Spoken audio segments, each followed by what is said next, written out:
So what happens if you mess up while you're on probation? In other words, if your probation officer says, hey, you violated your probation. Now, the answer depends on what manner in which they're saying you messed up. You have to understand that there's two basic types of probation violations. There is a regular probation violation. A regular probation violation means that you either committed a new crime or you absconded. In other words, you ran away. If you committed a new crime or if you absconded, then the probation officer is going to ask the judge to revoke your probation. There'll be a hearing, and if the judge determines that you violated your probation, if he finds that there's some evidence that you did this, then he can order that you serve your original sentence. That doesn't mean he will, but he can. So if, Johnny Unlucky, he goes out, he's been arrested on a new crime, and he's brought before the judge can say, wait a second, Johnny, I gave you 5 years on the previous one. You got a new charge. I'm going to revoke you. You're doing 5 years. And by the way, if Unlucky Johnny says, hey, well, hold on, Judge, can I have a trial on the new one?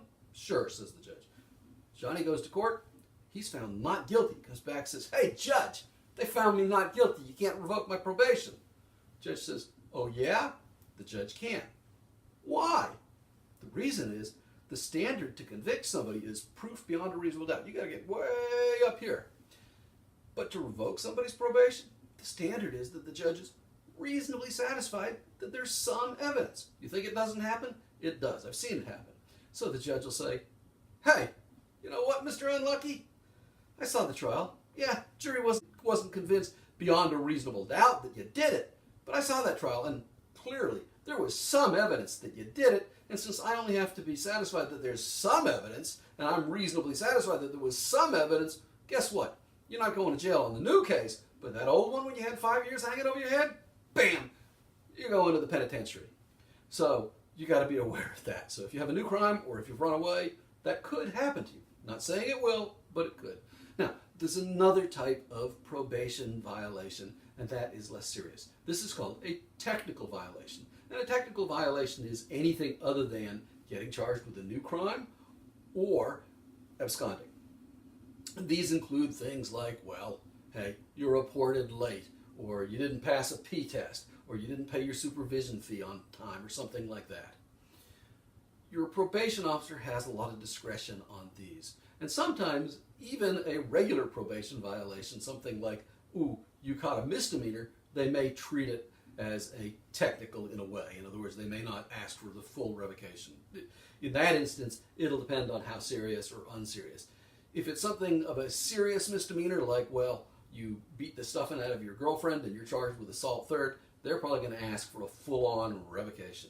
But if it's something minor, like the crime of, ooh, you didn't return the shopping cart, or you left the premises with a shopping cart, which is actually a crime, or you were disturbing the peace, or whatever, littering or some low-end thing, the probation officer is probably going to say, well, we're going to do something less. We're not going to ask the judge on that low a crime. We're not going to ask the judge to make you serve your original sentence. So going back to technical violations. A technical violation, the consequence for a technical violation can be one of two things.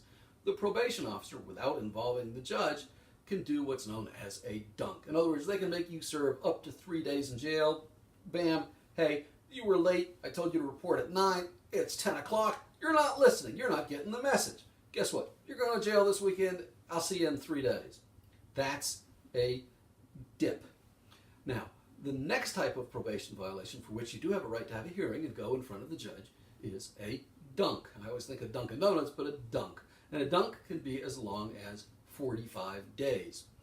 So let's say the probation officer thinks that what you did merits a more serious punishment than maybe 3 days in jail or 2 days in jail. You're going to have a right to have a hearing before a judge.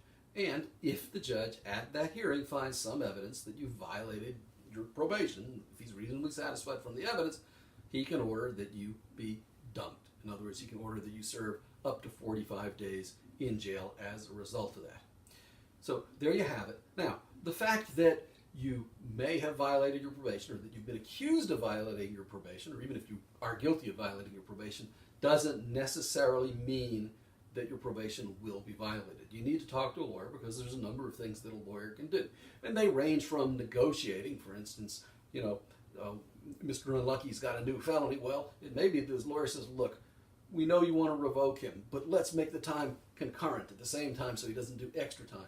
Or, hey, let's end his probation on the first case so he doesn't get, and then give him probation on the new case. There's a number of things that can be done if your lawyer negotiates the case.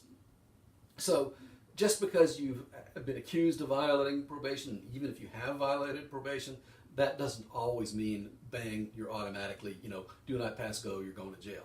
You need to talk to a lawyer. Of course, if you want our help, just give us a call. The information is below. I hope you found this video to be helpful and informative. Thank you for watching.